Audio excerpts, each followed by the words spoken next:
নমস্কার।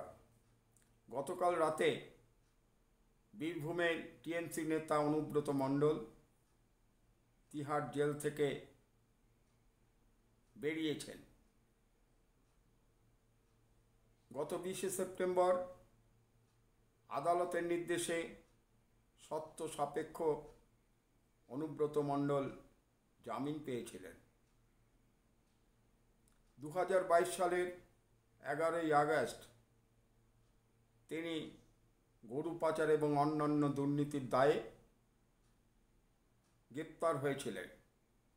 গ্রেপ্তারের পর তাকে আসানসোল জেলে স্থানান্তরিত করা হয়। পশ্চিমবঙ্গ রাজ্য সরকারের বদান্যতায় নানান সুযোগ সুবিধা যখন ভোগ করছিলেন, সিবিআই তাকে তিহার জেলে স্থানান্তরিত করে আদালতের নির্দেশে।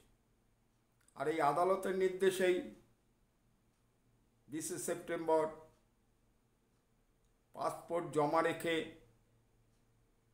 10 লক্ষ টাকা বেল বন্ড দিয়ে গতকাল তিহার জেল থেকে তিনি মুক্ত হয়েছেন।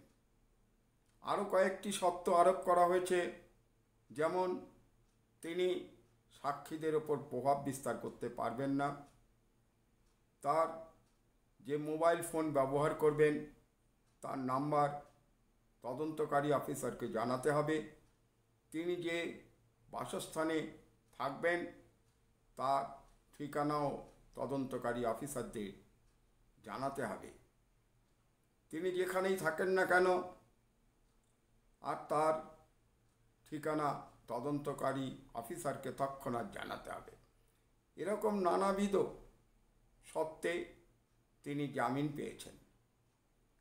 আর এই অনুব্রত মণ্ডলের জামিনকে কেন্দ্র করে টিএমসির নেতাকর্মীরা উৎসাহিত, আনন্দিত, উৎফুল্ল।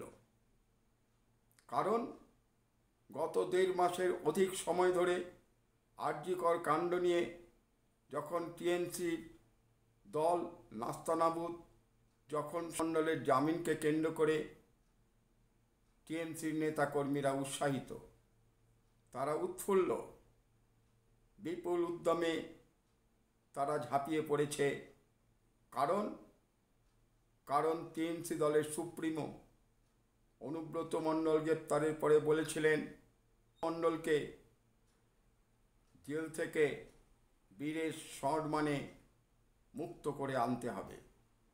তা অনুব্রত মণ্ডলকে মুক্ত করা যায়নি, তিনি জামিন পেয়েছেন মাত্র। আর তাতেই বীরভূমের নেতাকর্মীরা সবুজ রসগোল্লা বিতরণ শুরু করেছেন, পাত পেতে খাওয়ানোর বন্দোবস্ত করেছেন। আর আজ বীরভূমে মুখ্যমন্ত্রীর প্রশাসনিক বৈঠক। আর এই প্রশাসনিক বৈঠককে কেন্দ্র করে যেমন মুখ্যমন্ত্রীর কাট আউট শোভা পাচ্ছে, পাশাপাশি অনুব্রত মণ্ডলেরও কাট আউট শোভিত হচ্ছে বীরভূমের রাস্তায় রাস্তায়। অর্থাৎ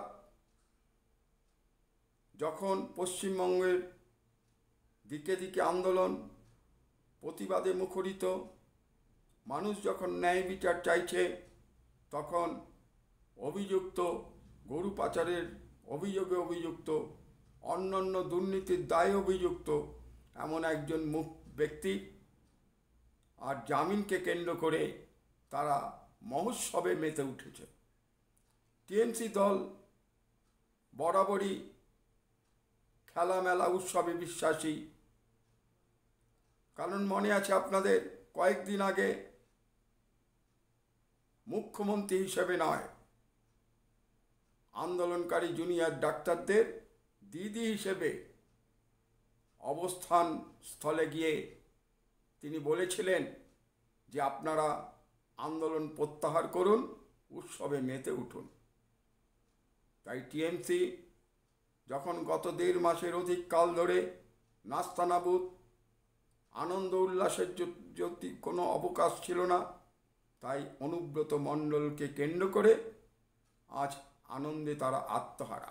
মন্ত্রিসভার মাননীয় এক মন্ত্রী তিনি বিপুল উৎসাহ উদ্দীপনার সাথে বলেছেন, অনুব্রত মণ্ডল তিনি বাঘ খাঁচামুক্ত হয়েছে, এখন যাকে তাকে কামড়াবে। যদিও কামড়ানোর কথা বলেনি, বলেছেন বাঘ খাঁচামুক্ত হয়েছে। তা বাঘ যদি খাঁচাবন্দি থাকে, তিনি নির্দিষ্ট গণ্ডির মধ্যে থাকে, তিনি কাউকে আক্রমণ করতে পারে না, কাউকে আঁচড় কাটতে পারে না, আর তাই খাঁচামুক্ত হয়েছে বাঘ।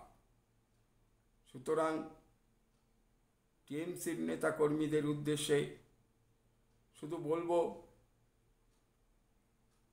যে উৎসাহিত হওয়ার কোনো কারণ নেই, উৎফুল্ল হওয়ার কোনো অবকাশ নেই, কারণ এটা জামিন মাত্র। ভারতবর্ষের আদালতের পরিসংখ্যানগুলো যদি আপনারা অধ্যয়ন করেন, তাহলে দেখতে পারবেন এমন অনেক ঘটনা ঘটেছে।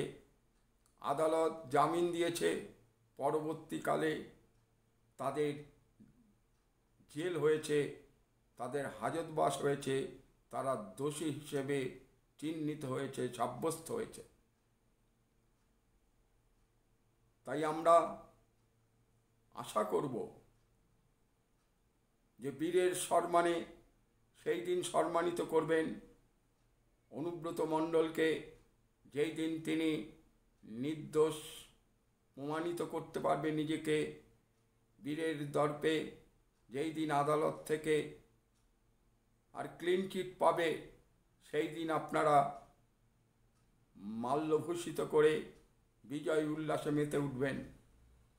আজ খুব পরিতাপের সঙ্গে বলতে হয় যে মাননীয় মুখ্যমন্ত্রী, যিনি আজকে প্রশাসনিক বৈঠক করবে, আর সেই প্রশাসনিক বৈঠকের ফাঁকে যদি অনুব্রতর সঙ্গে যদি মুলাকাত করেন, কুশল বিনিময় করেন, তাহলে পশ্চিমবঙ্গবাসী অন্ততপক্ষে এটা বুঝে যাবে যে মমতা ব্যানার্জি শুধু ক্ষমতার জন্য, গদির জন্য আর রাজনীতির ময়দানে আছেন। যারা অত্যাচারী, যারা ব্যভিচারী, তাদের আশ্রয় এবং প্রশ্রয় দেন।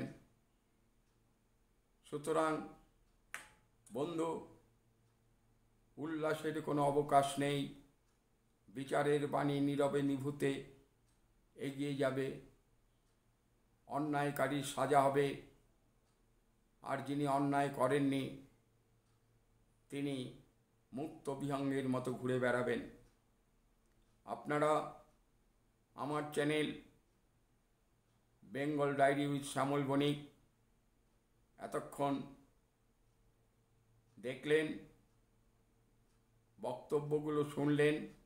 কাছে করজোড়ে নিবেদন করব, আমার চ্যানেল নতুন চ্যানেল, এই চ্যানেলটিকে সাবস্ক্রাইব করবেন, লাইক করবেন, প্রয়োজনীয় মন্তব্য করবেন। এই বলে প্রত্যেককে পুনরায় নমস্কার জানিয়ে আজকের মতো বিদায় নিচ্ছি। খুব শীঘ্রই আপনাদের সঙ্গে পরবর্তী ভিডিও নিয়ে আসব। ভারত মাতার জয় হোক।